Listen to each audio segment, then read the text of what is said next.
Hello everybody, welcome back to the BSDF1 podcast. On today's episode, this is a special episode, we've got a very special guest with us today. Everybody please welcome Andy Moore. Hello there.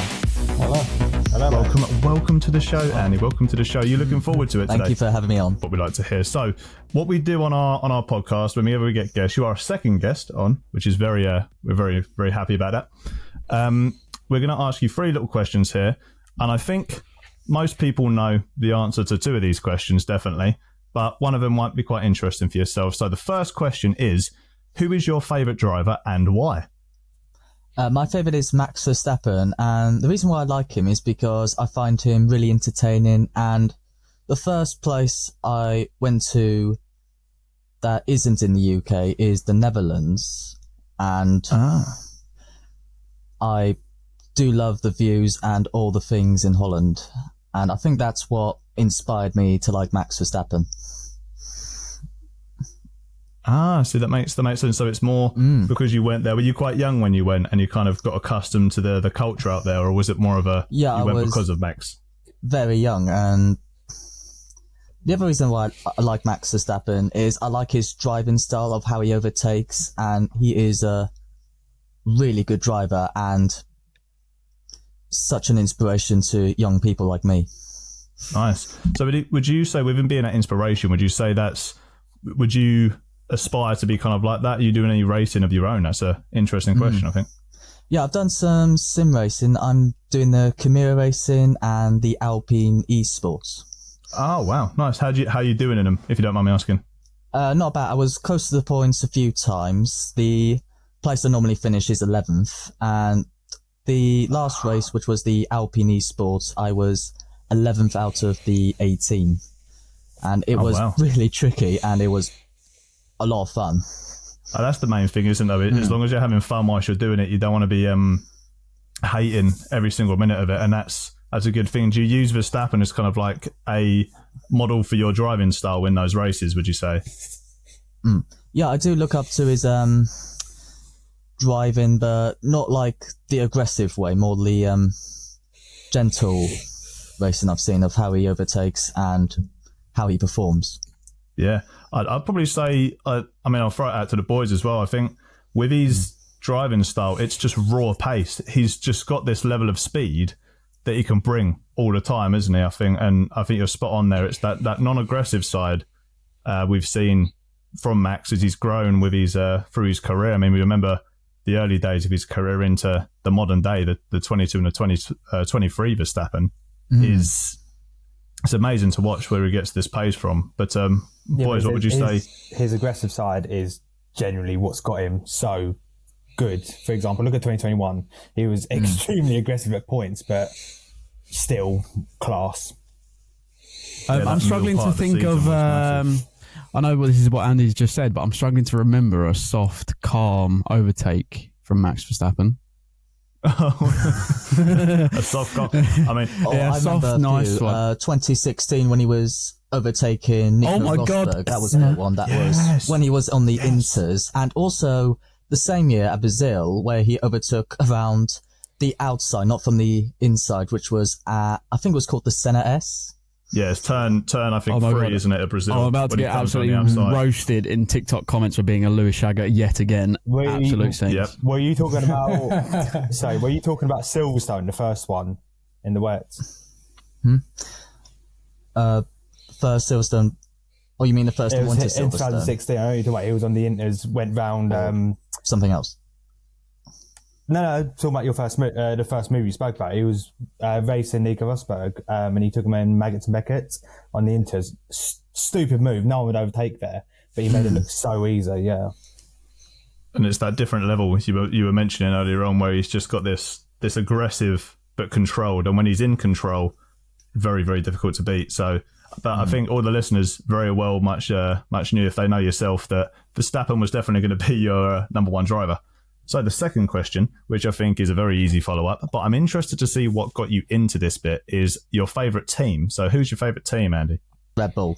The reason why I like Red Bull is because I think it's because I like the Sauber from my childhood. They used to have Red Bull as their sponsorship, but now they own their own F1 team, and And also, I like Sebastian Vettel when he was doing so well in the 2020 and all the way to the 13. Also, I like the colour blue. It's my favourite colour. I think I just like the style of their cars. Yeah, the livery's a classic. I must admit that the liveries, every time they release it, as much as people are like, oh, it's the Red Bull again, there's a reason, it looks good.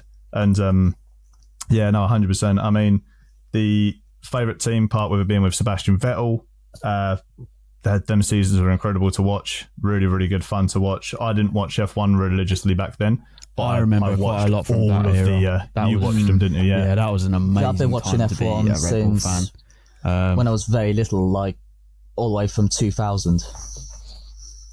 So have you been watching since those early days, like the old Schumacher days and stuff like that? Yeah, the Schumacher days when he's been winning 5 world titles for Ferrari.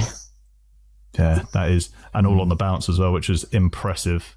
So throwing it at you, do you reckon Verstappen would do the same? Do you think in this current Red Bull he's got a possible extra, like, It's 3, 2 on possible, the bounce? but when we get to the end of a season, the top teams will have less testing, and there's a chance that the slower teams can close up to the teams who did better last year. So it all depends how well Red Bull are of keeping their car up to that same pace. Yeah, it's got a big gap between everybody else. But yeah, like you said, like Aston Martin have proven, if you just get something right over winter, Red Bull could suddenly be on the back foot. And less testing. And I think the penalty that they got comes in at the end of this year, which will affect obviously next year. So that will make it again even harder for them to try and keep that gap, but even more the impressive if they do keep that gap. So Andy, other question, it's the last one of our little what's your favourite segment of the show, is what is your favourite racing track? This doesn't have to be a Formula One track at the moment. This could be like an old school Formula One track or a different track that doesn't host Formula One. So what's your favourite racetrack in the... I've got 2 favourites, Silverstone and Abu Dhabi. Good choice. Very good choice. Good. What was your second Abu one Dhabi. there? Oh, really? Yeah. I wonder why, Mr. Moore. I wonder why. What? Let me ask. Why? I don't Why know, is that? because That's why. Max won the World Championship Oh, in MVP, 2021. yeah, Leo. Oh, right. Oh dear. Oh God. I mean, yeah, I mean, somehow every What an single ending, conversation about F1 ends up in Abu Dhabi, doesn't it? at It the does. moment? It always does. It Always ends up in AD 21. Just like the season finishes there, every conversation always seems to finish there at Abu Dhabi. Yeah, is it's it a good specifically racetrack to look that, at. or is there any other reason? I've got a question actually. Oh, go on, Leah.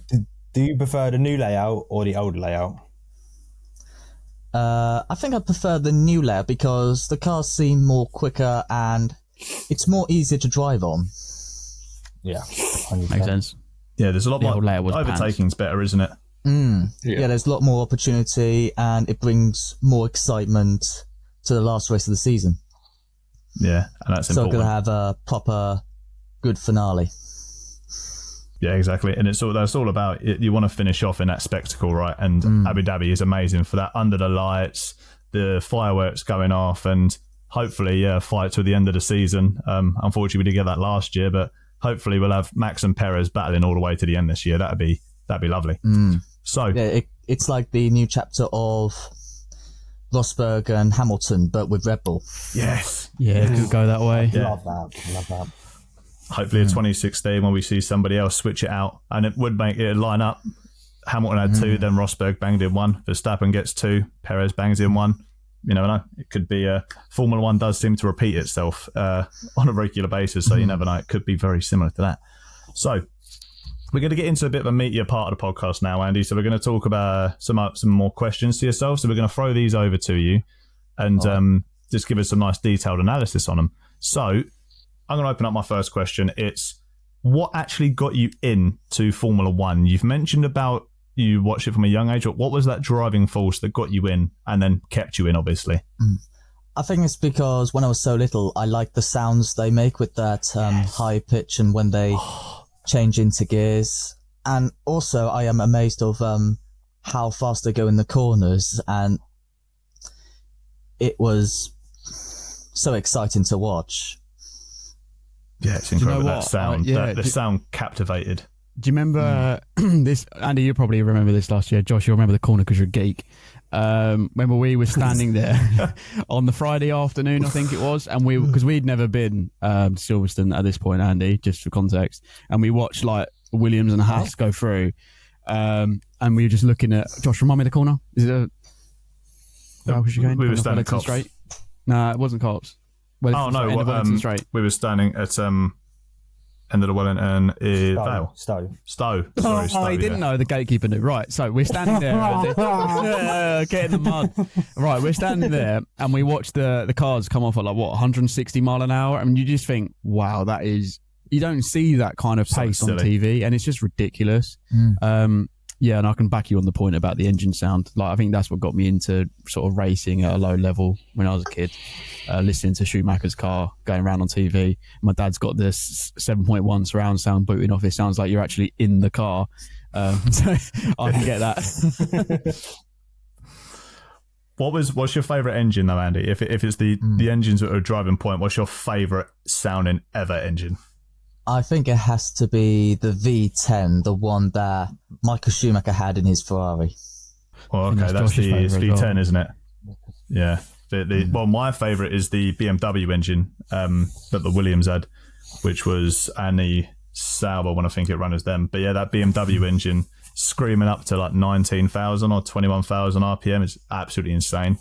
But yeah, so no, the one in the Ferrari was unreal. It sounds. Have you ever listened? Well, of course you have. Obviously, when they go back around Monza, and with the modern audio technology, when people stand at the other side of Monza, and you can hear the thing screaming around the track. Oh my god. Yeah, they are. Monza is where you could hear the high pitch for a lot longer than any racetrack in the calendar. Yeah. Oh yeah. It's amazing, and it is very, very good. So with that, getting into F1, basically, what do you think about people getting into it nowadays? The more modern fans. Would you say the same sort of stuff? You know, because they don't have the engines. They don't have the engines to listen to. They don't have with the Velders, you had glorious championship battles, but with the engines, I mean, obviously, what was your first live race you went to see? The first live race I went to see was back in 2021. It was meant to be 2020, but back then we had COVID, so I had to skip a year. And the first time going was a very interesting experience because it was the first time we had a sprint race, and it was very different. And there was a few ups and downs for some of the drivers and teams, and still as good as the other races we've seen at Silverstone. Yeah, Silverstone almost produces, didn't it? It was a pretty woeful weekend. That was 2021 Silverstone, wasn't it? So that was woeful for Red Bull, unfortunately. I think that was the sprint race. Perez span out. And obviously you had the Cops incident, which robbed us from what I think would have been one of the most exciting races of that year. I think Max and Lewis. That was a painful 100%. Moment when I was watching the TV screen at the Hamilton Straight. I was the only one who didn't feel like was cheering because there was a lot of cheering going on, and I was like, no, when Max was gone. Yeah, especially, I mean, at Silverstone, being a non-Lewis fan is a very standout thing, isn't it? You should stand out in the crowd. But you'll see them orange shirts wherever you are. The Max Verstappen. Yeah, I was the only one in orange. You're probably looking around like, yeah. As long as it wasn't the other way around. Don't look at me. Max fan, I know. I think that's the good thing about Silverstone, though, isn't it? Because I think you can be unlike other places like Monza, for example, has got bad rep for like getting picked on if you're a different fan of whoever. But even if you are a different fan or a different team or a racer, I think you are quite accepted just because you're a racing fan. I quite like that at Silverstone. I think they do a good job, as in the fans, to make everyone feel welcome and things. Because it can get a bit like football tribalism, can't it, a little bit? And that's not nice for if you're, all you're there to do is watch some racing that, has no meaning. After you leave at 5 o'clock. 100%. I think we've got another question for you. Yeah, Andy, I've got one for you, mate, but I think I know the answers. But I'm going to ask them anyway. Who do you believe will win the World Drivers' Constructors' Championship, and then finally after that, the World Constructors' Championship? Well, I have a feeling it'll be Max again, and Red Bull, they're going to dominate the whole season. Yeah, I had a feeling you might say that. I'm guessing there will be like 2 or 3 races that Red Bull won't win, my guess, and I'm pretty sure that Fernando Alonso could get his first win in just over a decade. Yeah, I think it's a long time, isn't it? So, because that question was over so quickly, because I know and I believed it would be, who do you believe will be second and third, just on the constructors' side? We'll do drivers in a moment. In the constructors, it's between, for me, Aston and Ferrari. I think that Ferrari might just be second and Aston will be just a few points behind in third. That's my guess. So you believe Aston Martin are going to keep up with the development pace until the end of the season? Fair enough. Yeah, I'm pretty sure they'll still keep this pace until the end of the season, and they're doing a great job. They already got more points than last year, and this is going to be a year for them to remember. Yeah, I agree. Do you reckon they'll build quite heavily off this year? I think they've got a big platform to build off of now, especially with that new factory in Silverstone. Oh yes, that's almost finished now, isn't it? Yeah, I think it's end of I think they might be close to it, because I've seen a lot of YouTube videos already about it. Yeah, and then Andy, finally, there, mate, what's the top 3 in the World Drivers' Championship? And obviously Max is number 1 for you, so the other 2 for me. The top 3, I'm sure, be Max, Perez, and Fernando Alonso is my guess. Wow, nice. Okay, so Red Bull 1, 2, and then Alonso put in the third one. All right. Okay. Cool. Nice one. I think just throw my one out there first round. I feel like Checo might have the measure over him over the season. Ooh. That's Andy. What do you think to that? That's my bit of a take. It's still possible. Anything can happen in F1. It depends on how many retirements, how many surprises that might happen in F1. You never know. Yeah, it's riddled with it. I mean, look, as we mentioned with the 2016 season as an example with Lewis and Rosberg, the Malaysia engine obviously is something that's always brought up in that conversation, and some of the other suspicious things. Again, when Monaco rolls over, it's always something suspicious. Yeah, no, I reckon, I mean, pace-wise, I think Perez is going to be able to, not raw pace, but I think consistency. Once he's in front, he seems to just be in control and looks so smooth doing it. Where, although I do see Max in Australia as another prime example of being in front and just being in control. And I think it's going to be whoever gets in front of each other, they just extend the lead. I think that's going to be the thing. But yeah, I'm calling that one. I think Checo might have this. By the end of the season, I'll probably be horrifically wrong. As I usually am with my predictions. We'll see what happens, because anything is possible in F1. Like Kevin Magnussen getting pole at Brazil, because I was not expecting that at all. I bet no one else was either. Yeah. No, that was something else. And it was Haas's first pole as well. Yeah, that was incredible. Yeah, no one was going to guess that was going to happen. Nobody. That's going to go down in the history books, that one. Right, I have a question for Andy. So, you've been watching Formula 1 for years, so have I. These 3 are new, Drive to Survive and all that. Don't worry. Are you so all the time. Such a chorus. How have we all just caught this straight? Yeah, every time. So you've seen Formula 1 change a lot over the years, from Schumacher to the Red Bull and Vettel days, Hamilton, Mercedes, and now Verstappen and Red Bull. Is there anything you would change to the current Formula 1, whether it's structure or whatever it is, to improve not just quality for the drivers, but quality for the viewers as well? That is a good question. What I like to see is to make sure there is more fair racing, like making sure the stewards do get it right, because there has been a lot of mistakes the stewards have made for the past few races. I don't know who are the stewards this year, but I'm pretty sure when they look back to their mistakes, hopefully they'll learn from it, and when they learn from their mistakes, hopefully none of those mistakes could happen again. And also, I think it's better not to have any of those aggressive sausage curves because it does damage the cars, and I feel like that they don't seem to be something we need in F1. I feel like maybe the sausage curbs can go, and just in case if a driver gets pushed off track and the victim has to go across the sausage curbs, and if it damages the car, it wouldn't feel fair to the victim who was pushed off. Yeah, 100% with that one. I'm back with you on that. They're terrible, those things. Yeah. I remember that. Do you remember the car that went flying at Monza? Yeah, and it went like. Actually, I remember there was a few Formula 3 cars that flew up in the air. One in Spa a few years ago, and one at Monza when David Schumacher had to take the driver's place. And the good thing is they were removed at Monza, but they're still there at Spa. Yeah. There's, I think recently in the news, a driver, I can't remember in what category, I know it was open wheeler, suffered a spine injury from hitting one too hard. I can't remember where that was. That's ridiculous. But yeah, no, I'm with you on that one. Sausage curbs are terrible. They just need to get rid of them as soon as they can, to be honest. I always remember the ones at Imola.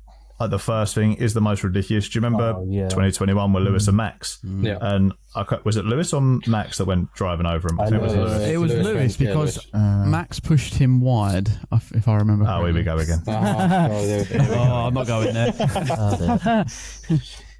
Anyway, Dacia Sandero has now been sold in the UK. Moving on. Andy, another question. The sprint formats, do you like them or not? Well, it's different, and what I like is that the qualifying you have on Friday goes to the race you have on Sunday, so you won't lose the positions from the sprint race, but you do get qualifying, well, a short qualifying on Saturday for the sprint race, and I feel like one practice session might be one too short. I feel like they might need to practice a bit more in case if they might make a mistake, because the more they practice, the more it makes perfect for the drivers and for the car, because you don't want to see the car breaking down and you don't want any errors in the race or the season, because practice makes perfect. Yeah, it's a good point that is as well, with bringing up the safety thing. I mean, we saw, I think it was Alpine have their problem in practice. Gasly with his car that went up, then he literally couldn't do anything else for the entire weekend. It was just there. I mean, I won't spoil anything for the race, anything, but he couldn't. The qualifying was then bad. The sprint stuff was then bad because again he needed that practice because his car had an issue. So I think you're right there. 2 practice sessions. You got to remember though. I think you could actually in person. Like, imagine if let's all just say we were at Silverstone, and we had the weekend that they've got planned in Azerbaijan.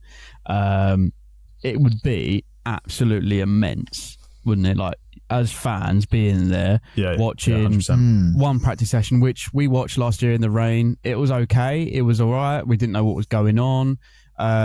Because you can't really hear anything anyway, because there's like a bloke screaming into a microphone that's might as well be in his mouth.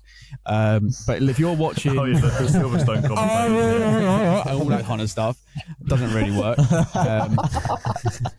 Sorry, RIP headphone users.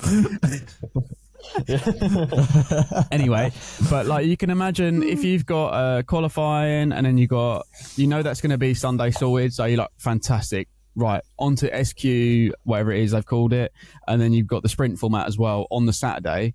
That whole weekend is going to be immense, and at Silverstone as well. Like, you've obviously got all the other events that go on around it.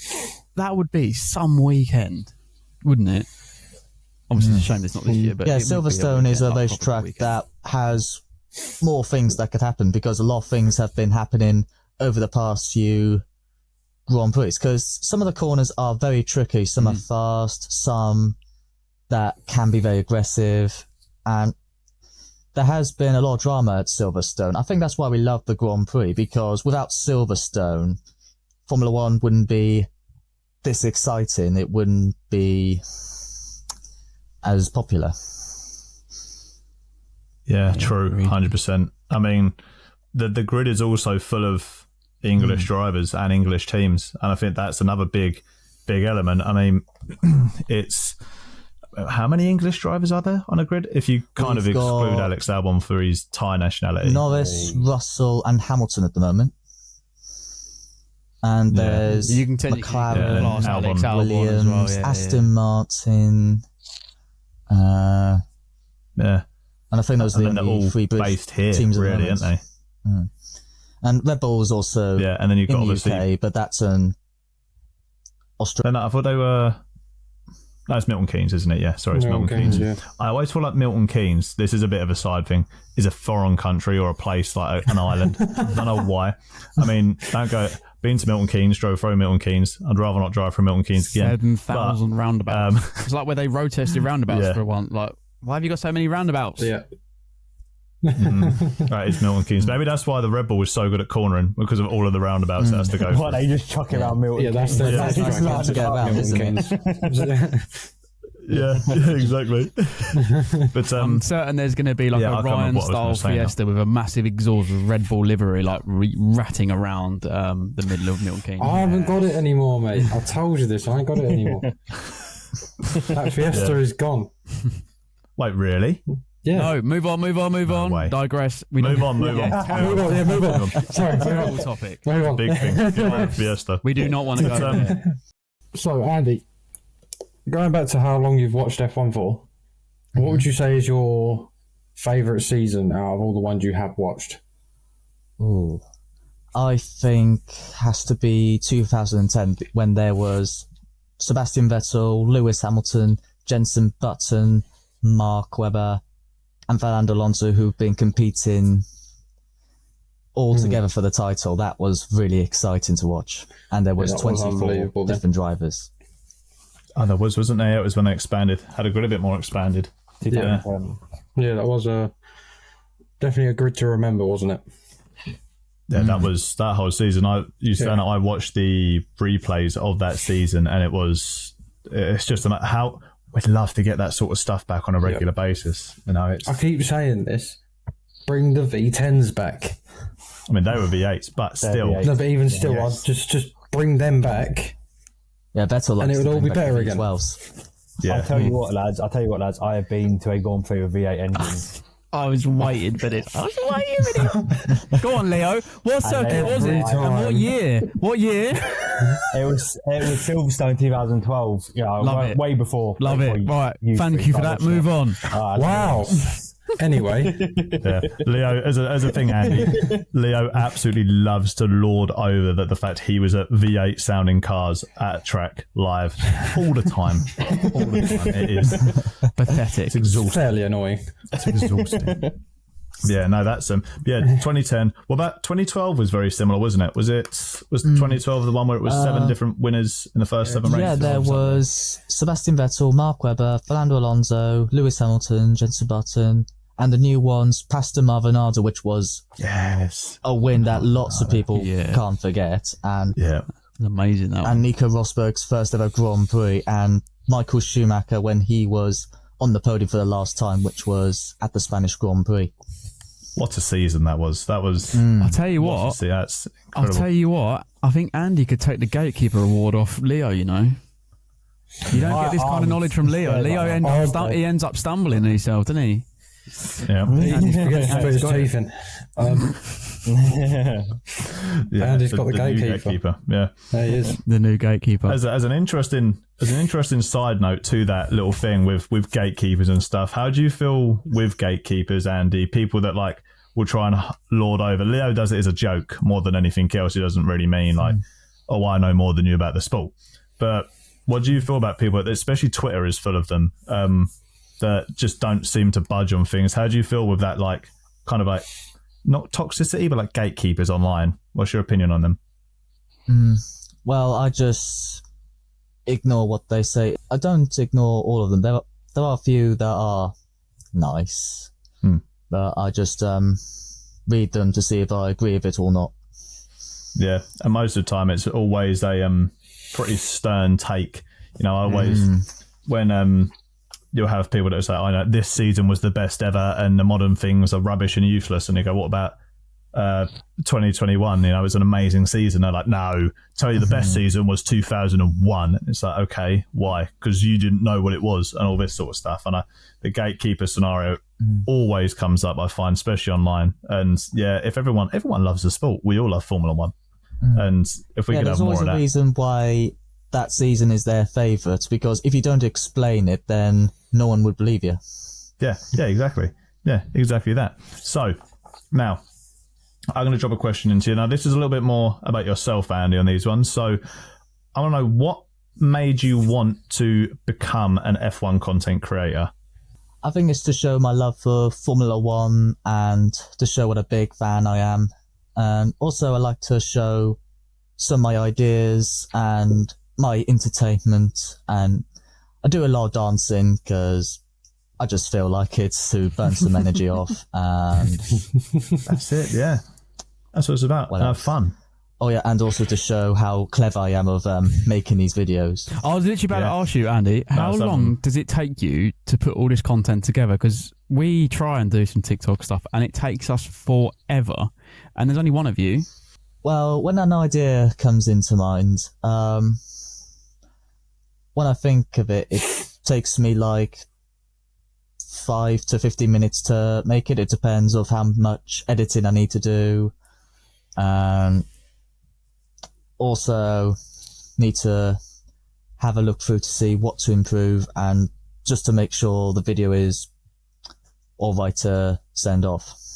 Do you do this all on your phone as well? Do you use a PC or whatever? Yeah, I do it all on my phone. See, that's even more impressive for me, doing it all on your phone. Yeah, we have to go on expensive computers and use Adobe Premiere to try and make anything look resemblant. No, don't name drop that company because they do not deserve the plaudits because it's terrible. It's crashing. So none of that. So yeah, Andy, to be fair, I've been watching your stuff for a very long time. And some of the things that you do, I think God, he's done another one that's done it again. All this. Can I quickly ask, why was it TikTok you chose instead of like YouTube or any of that? Well, when lockdown came, I was bored and I thought to try out TikTok to see what that's like. And I was surprised of how many people are starting to like my videos. And when Max Verstappen became world champion, I've been getting like over 10k views every time I post something. And I think being a Max Verstappen fan and believing he could be a world champion must have inspired a lot of people to prove that I believe in the driver I support. That's nice. That's a really good take. Yeah, just to show that passion, you know, is amazing. We did see, you have a YouTube channel, right? But you don't post a lot on there. So was that something you started with originally, was YouTube, and then moved over to it? Or is that something you've done recent? Well, I have been posting a few YouTube videos when I get the chance. And I just thought to try YouTube out, see what that's like. And I'm doing really well. I've got like hundreds of views per post. And I do post some of my TikToks on some of the short videos. And I've already got just 1k of subscribers. Oh, congratulations on that one. Yeah, it took me a whole year to get that. Yeah, it's a long old road. I mean, we've been trying to get YouTube up and going for a long time, but actually to get all four of us actually like that's the hardest thing. And then the progression is hardest thing. Getting four idiots to liaise their time. Hard to get subscribers on YouTube because it's so big, because it's 10 times bigger than TikTok. 10 times. I mean, to be fair, it's been out since, when did it release? Doesn't 2004, matter. 2005? Anyway, doesn't matter. Doesn't matter. Moving on.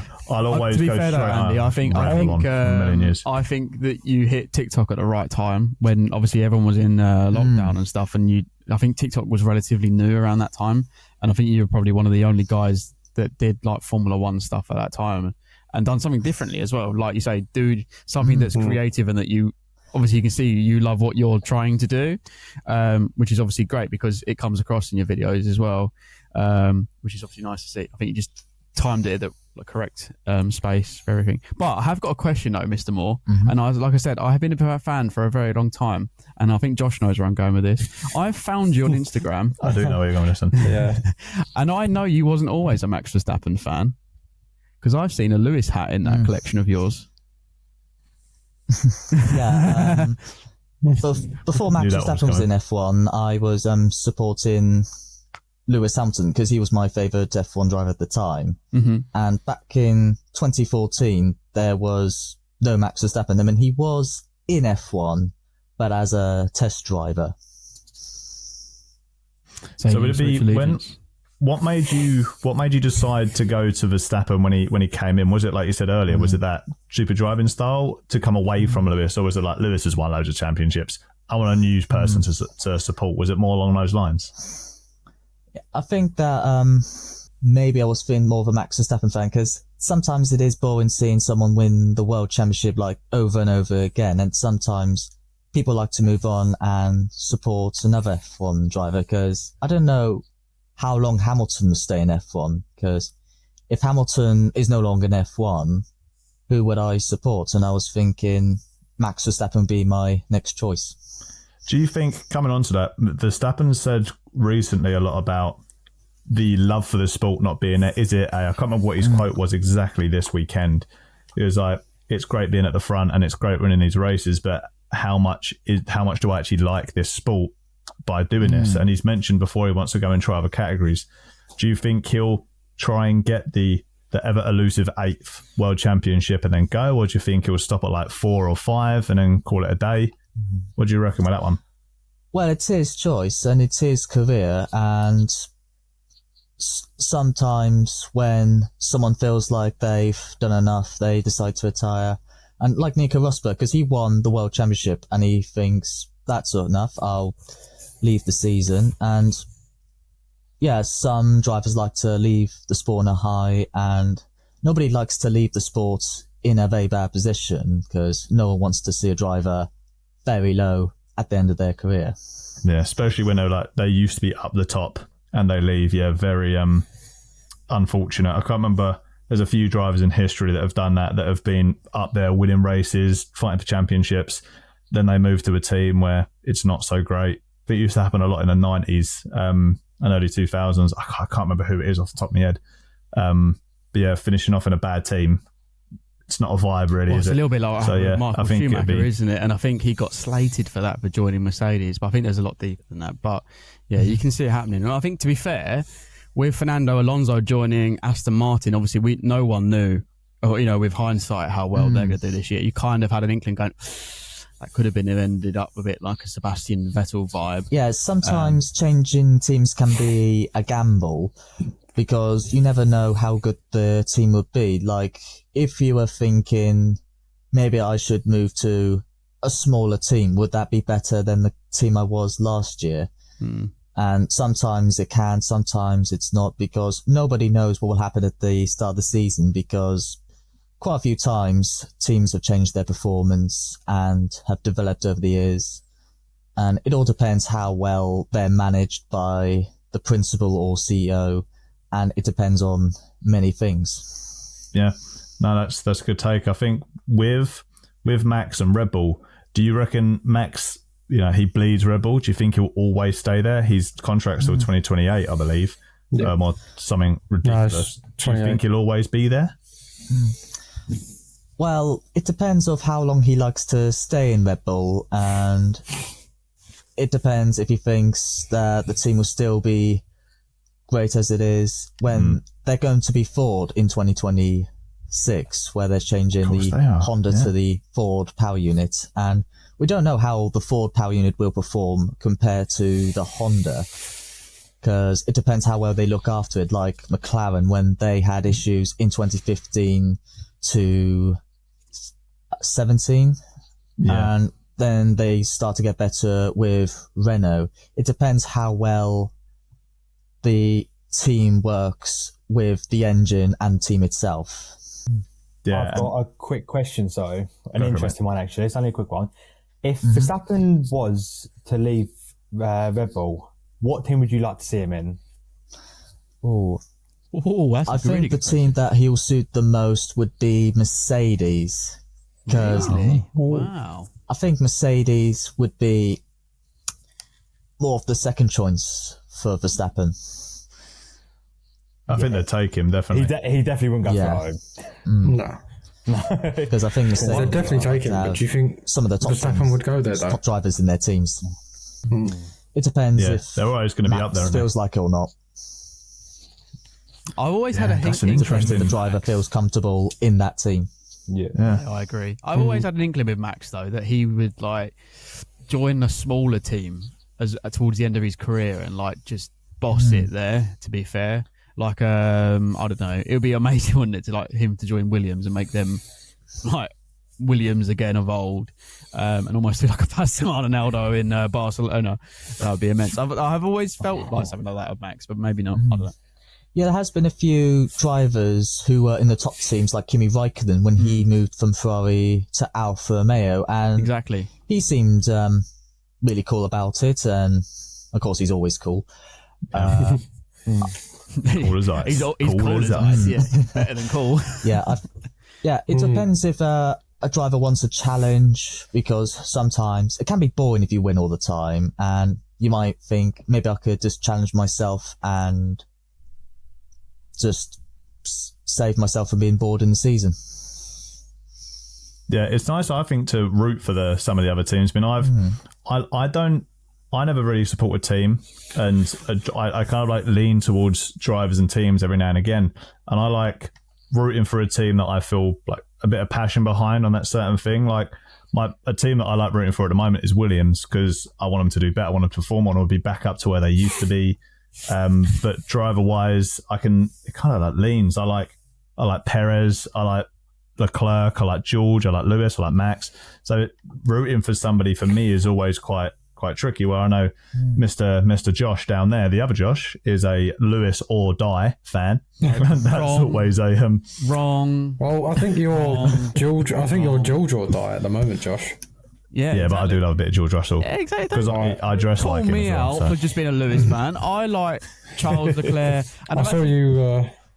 I quite like Lance Stroll at the moment as well, to be fair. Not going to lie. I think he's... Do you know what? Yeah. I thought that recently. I'm liking it. To be fair, I can see Lance Stroll has changed something. Yeah, I'm liking it. Yeah, he's driving actually quite well at the moment. So. Yeah, Lance Stroll was doing really well in F1. I mean, he got his first podium when he was in Williams in 2017 and became the youngest rookie to ever score a podium. And he has got pole position at the 2020 Turkish Grand Prix. Yeah. So there has been a few ups and downs for Stroll. And he's in F1 because of his dad owning Aston Martin. But he is doing a lot better than most drivers who've been competing in the sport. That's exactly he's a paid-for driver that actually has some talent behind the wheel. Well, you think he's not just a paid-for driver that's nowhere. You think, just quickly on Stroll, before we move on to the next queue, if you compare him directly to someone like Hülkenberg, who has, earned his way into Formula One through karting back in the days, Lance Stroll, statistically, goes down in history as being a better racing driver. Literally by podiums. Yeah, and he has a couple of karting championships and stuff, yeah. Exactly. And he did do well in the junior categories, which I think is another really big takeaway to add. Yeah. Well, I've got another question for you, Andy. I think this is Josh. This is your question. It's kind of already been answered though, so because you kind of talked about why you wanted to become an F1 creator in the past. So, Leo, did you want to kick off with your question? Yeah, mine was the TikTok one, but I can go with saying you spoke about TikTok and all that. Would you like to venture more down the YouTube side, or are you just still looking to build up TikTok and just see where it goes? Well, I'm still staying on TikTok and doing some YouTubing, and I just do YouTubing when I get the time to do a video, because YouTube videos do take more editing, more time to make, and a lot of things to adjust. And also, I need to make sure that there's nothing wrong about the video, because it's always best to have a look through, make sure nothing's wrong, save yourself the embarrassment. Yeah. And add that one. Yeah, add that one a few times. Just to make sure you know what you're doing when you're publishing a video.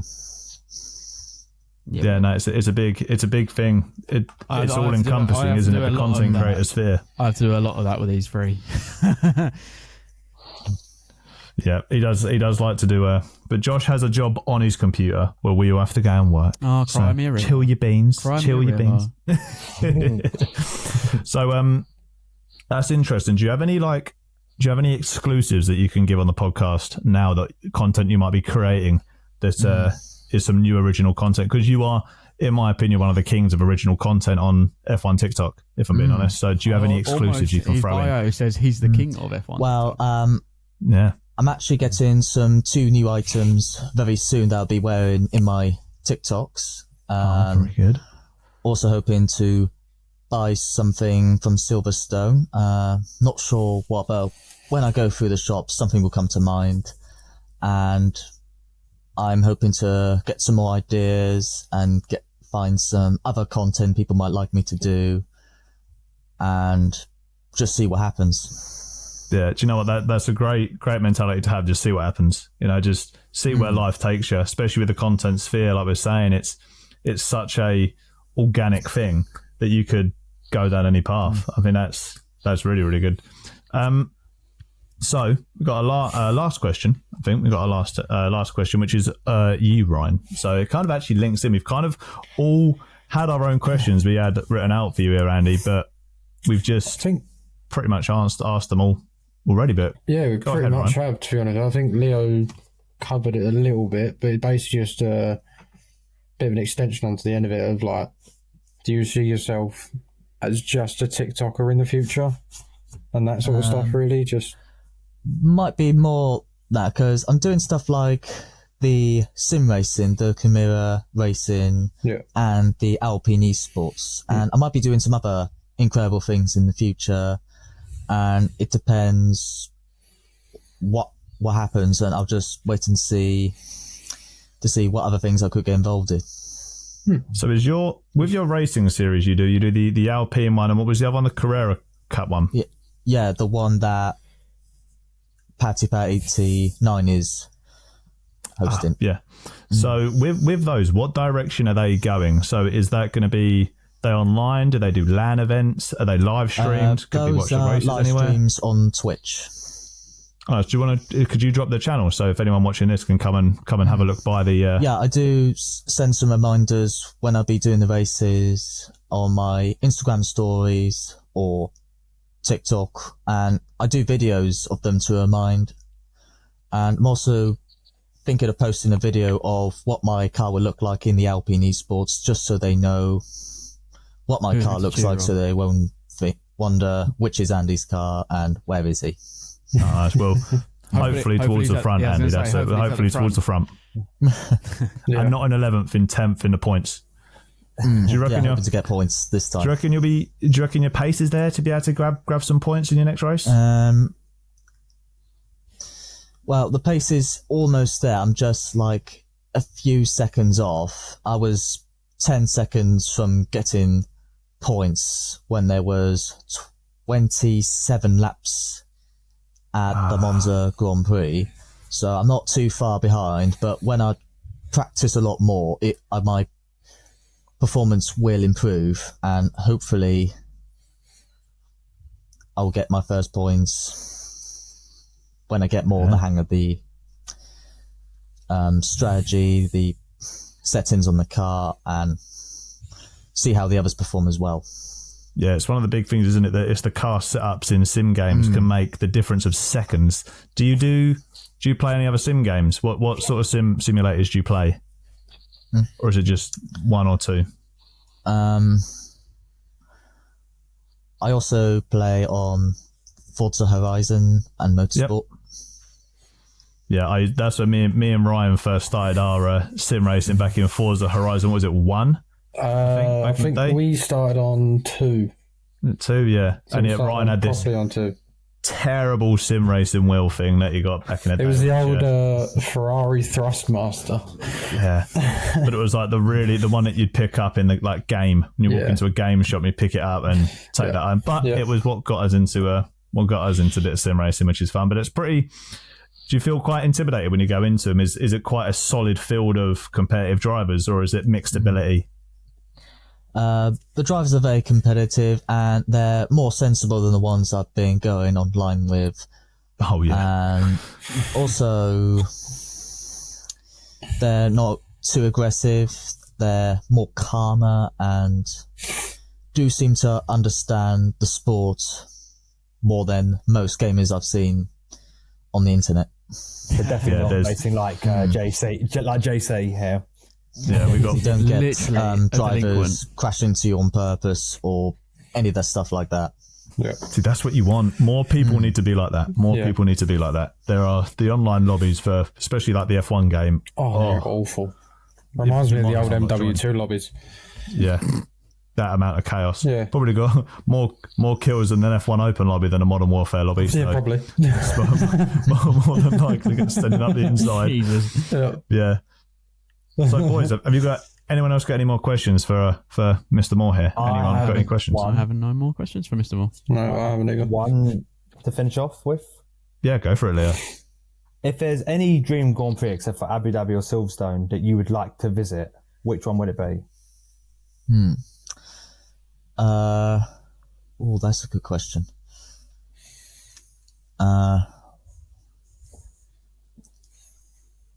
It's tough. That's tough. It's a tough one.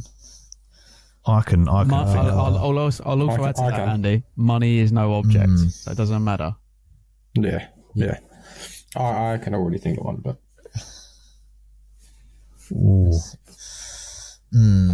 I think mine. I think my one would be Brazil. Which I think is very similar to Second. other Josh. Yes. Brazil is what a vibe. Yeah, I'll third that. I think Miami is a very special Grand Prix because it's next to a nice sunny beach, and there seems to be a lot of good corners, and I feel like that's the most exciting American Grand Prix on the calendar. Oh, we got Vegas though, haven't we, this year? We have got Vegas this year. Oh yes, I completely forgot about that. Another street circuit. How can you forget? They've been ramming it What down do you reckon? for literally like weeks. it is going to be a very interesting track because it's going to have a lot of straights, and I feel like that whoever's got the best straight line speed is going to win the Grand Prix. Max. Red Bull. Yeah. Oh, okay. Say that one. It's the Las Vegas Grand Prix. We can already etch on that trophy, Max Verstappen. Oh no, it's a street circuit, so okay. Yep. Street circuit. Could be Sergio. Could be. Yeah, I'd say it's an interesting thing. What do you? I'll see if Andy, you know this, being obviously a lot more of a Red Bull fan. What do you reckon the reason why Sergio Perez in that Red Bull is so good on a street circuit compared to Max and other drivers? What do you reckon that is? I think it depends on what the driver feels like, if he feels comfortable on proper racetracks or street, because every driver has has their own entertainment of where they feel comfortable, because some might feel better in the race than qualifying or the other way around, and it depends on how the driver feels on whatever racetrack they go to. Yeah, all down to comfort, literally all down to comfort. And strengths and weaknesses. Yeah, exactly that. Well, I think that sums us up for the questions.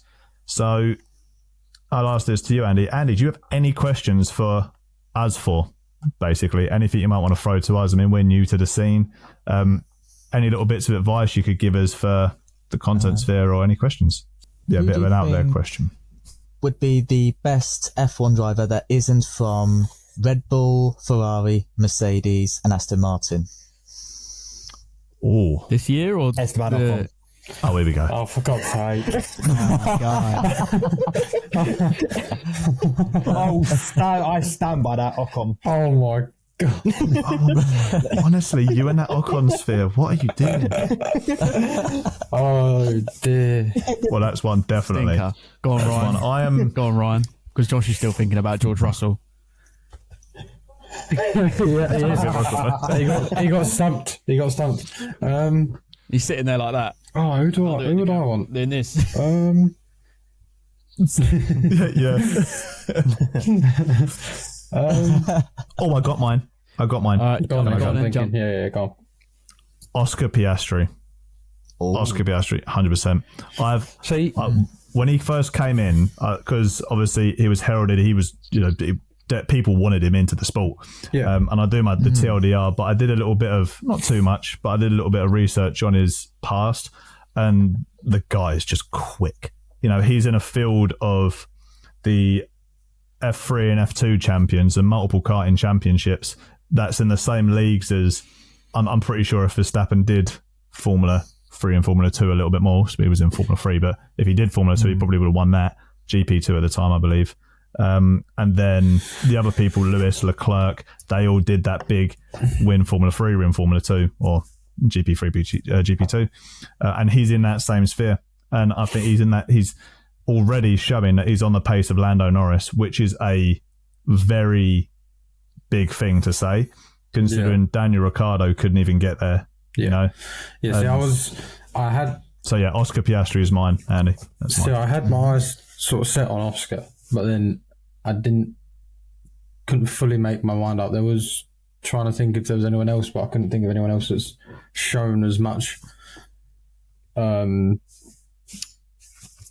performance and consistency with a car that actually works to keep up with Lando Norris, like you said. Daniel Ricciardo couldn't do that, and considering Daniel is a multiple-time GP winner, sort of got your answer there for yourself, really. Yeah, but basically same as my one, because he is amazing. Yeah. What about you, Josh? And then I got a question I want to ask everybody here, because I got a good take. My favourite on that list that's not on what Andy described, probably Gasly, but I really like Albon as well. I've always liked Albon. I think he should have got a better chance at Red Bull as well. I just think he's a really genuine, nice guy as well. So I could sit on Albon, not physically, because that would be strange. But so here's my little take is. So far, we've had, 5 races? I can't actually think now, because that season break, I think, was ridiculous. It makes it feel like it's already halfway through the season, a 3-week break. 4 races. But Nick de Vries really is underperforming, massively. Yeah, he did really well this first race for Williams, got those 2 points when he was 9th, and that's the best position Williams has ever finished. And in AlphaTauri, he's not quite feeling at home at the team yet, but hopefully when we get further on the season, he might have better luck somewhere in the races to come. Yeah, I hope so, because he had this really weird position at the start of the season where he's not looking at himself as a rookie, but he looks more of a rookie than Logan Sargent at the moment, which is pretty much saying something. But I hope you're right there, that if he just embeds with the team, gets a bit more comfortable, hopefully Helmut Marko don't come knocking on his door and scare the life out of him. Yeah, I think it's just down to do with confidence, being new, trying to not act like a rookie, but he is. Yeah, you might be Formula 2 champion, you might be Formula E champion, but Formula 1 is so different. Yeah, it's so different. Yeah, no, that was a great question, Andy. I like that. Who do you think is the best that isn't in the big teams at the moment? That's a great question. So I think that about wraps it up for the length that we'd usually do the podcast with. Andy, thank you so much for joining us today. We really, really appreciate it. Have you enjoyed yourself today? Oh, totally. Thank you very much for having me. Andy, we're so pleased that you turned up. I've got one thing. Do you want to plug it? Did you want to plug anything that you're doing? No, your sim racing, your channel. Did you want to at yourself so I can put it back into the video for you? Yeah, self shout out. Go for it, mate. Okay, yeah, I'll be doing the Alpine Esports on Tuesdays at 7 p.m. and I'll be doing the Khmer racing on Monday 9 p.m. and what else? I'll be doing some more TikToks and doing some reviews on YouTube of the Grand Prix, and also showing you my lap around the racetracks as well. Love it. Nice. Is this on the F1 game, by the way? We'll have to get you on to see if you can beat Josh, because he's a bit of a sweat try hard. Showing my lap around the racetracks on the F1 game that I do in my spare time. Love it. Oh, nice. But yeah, when we do little 1v1s, so we'll have to get you on, do a little 1v1, Yeah, because what I do is I do a lap around the track and I record it and post it to show my lap, and also I explain how to get the perfect lap around the track at the same time. Love that. Oh, nice. Well, if you're doing perfect laps, I don't want a 1v1, you know. Yeah, can you do Monza for me? You need to send those to Ryan and Josh. Only Monza, I could do everything. I think Leo needs a couple of them as well. Yeah. That's amazing, though. So, all right, everybody, thank you very much for watching the podcast. And again, Andy, thank you so much for joining us. We'll put Andy's TikTok, his YouTube, everywhere else in the comments, the description below, and we'll pop it up on the screen as well. So from all of us, thank you so much. And Andy, thank you again for joining us on the show today. We'll see you all on the next podcast. Goodbye, everybody. See you later.